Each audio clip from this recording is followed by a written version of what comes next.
रीटा की शादी मेरठ के रमन से होती है। रमन की छोटी सी नौकरी से वो घर की हर जरूरत को अच्छे से पूरा कर लेती है। एक दिन रमन उससे कहता है, रीटा, मुझे बता देना इस महीने क्या क्या खर्चे हैं। मैं 1 तारीख को तुम्हें पैसे दे दूंगा। हाँ जी, मैं बता दूंगी, आप चिंता न करें। वैसे एक अच्छी खबर है, मेरी बुआ की बेटी है ना मधु, उसकी शादी भी इसी शहर में हो रही है। अरे वाह, चलो अच्छा है। अब तुम्हें किसी का सहारा मिल जाएगा इस अनजान शहर में। शादी के बाद रीटा के घर मधु खाने पर आती है। अरे रीटा, जीजा जी कैसे हैं? आप लोग मेरे पति से मिलिए, ये इसी शहर के डिप्टी कलेक्टर हैं। अरे वाह कलेक्टर साहब, अब तो हमारा भी दबदबा रहेगा शहर में। हाँ हाँ, क्यों नहीं, आखिर परिवार तो एक ही है। अरे तुझे ज्यादा परेशानी तो नहीं हुई ना घर ढूंढने में? अरे बिल्कुल नहीं दीदी, बहुत अच्छे से मिल गया। अच्छा दीदी, ये आपके और जीजा जी के लिए कुछ है हमारी तरफ से। अरे मधु, तुम तो छोटी हो, क्या जरूरत थी। कोई बात नहीं, दिया तो क्या हुआ, आप जाइएगा तो आप भी दे दीजिएगा। दोनों वहां से चले जाते हैं और उन लोगों को भी न्योता दे आते हैं। फिर वो दिन भी आ जाता है जब रीटा रमन के साथ मधु के घर जाती है। वाह रमन, इन लोगों का घर तो कितने अच्छे इलाके में है। अरे सरकारी है ना रीटा। तो क्या हुआ, रहन सहन तो मजेदार है ना। वाह, इन लोगों के घर तो नौकर चाकर भी है। तभी वहां मधु आ जाती है।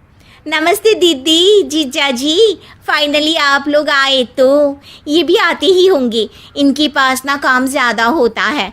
रुकिए, मैं आप लोगों के लिए गर्मा गर्म नाश्ता मंगवाती हूँ। अरे वाह मधु, तेरे तो मजे हैं, नौकर चाकर, बस तू तो ऑर्डर ही करती होगी। अरे दीदी, ये सब सरकारी है, अपना तो कोई नहीं। जब तक यहाँ है तब तक है, बाकी तो सारा काम खुद ही करना पड़ता है।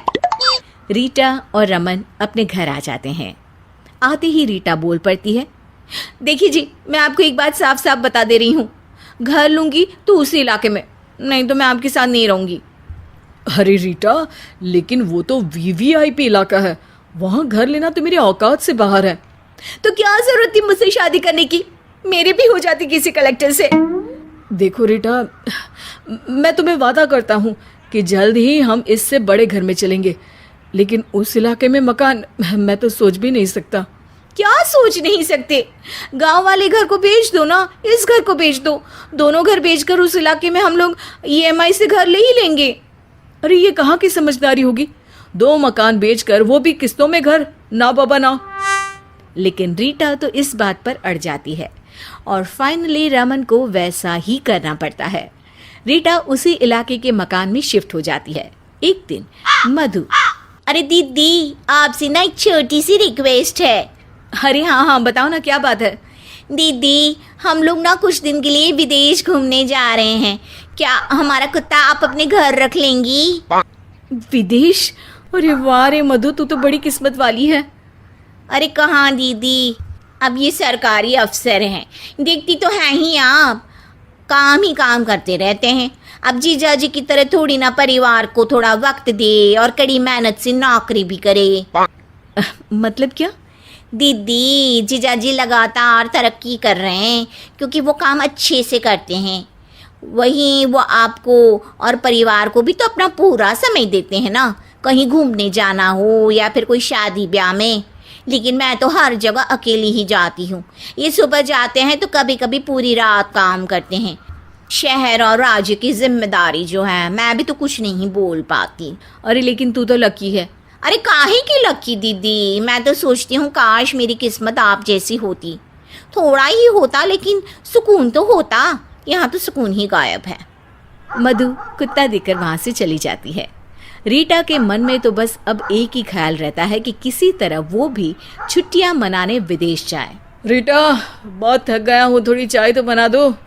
अब बस भी कीजिए, पहले तो फिर भी वक्त से आते थे, अब तो रोज 2-2 घंटे देर से आते हो। क्या बात है, बोलिए तो।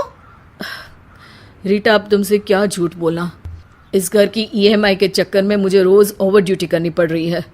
3 साल करूँगा तब जाकर कहीं हिसाब बैठ पाएगा। हाँ हाँ ठीक है, ज्यादा गणित न लगाओ। ये बताओ कि घूमने कहाँ ले चल रहे हो?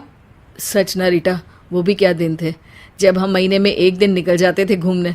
सारे महीने की थकान खत्म हो जाती थी, शांति थी जीवन में। सच कहूँ तो ये इलाका मुझे समझ में ही नहीं आता, ना कोई किसी से बोलता है ना ही बात करता है। हाँ जी, ये तो आप सही बोल रहे हैं। एक दिन मैंने अचार बनाकर बाहर सूखने क्या रखा, सबको मैं लो स्टैंडर्ड लगने लगी।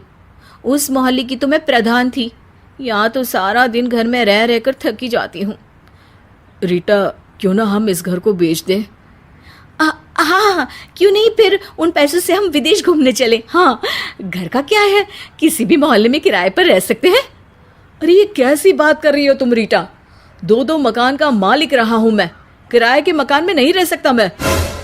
देखो तो मधु भी विदेश जा रही है।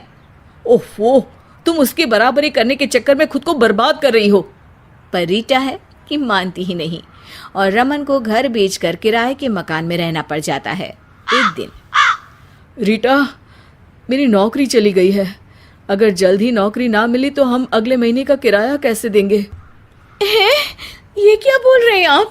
हे भगवान, अब क्या होगा? अब तो मैं गांव जाने का भी नहीं सोच सकता। वहां का भी घर मैंने तुम्हारी इज्जत के आगे बेच दिया।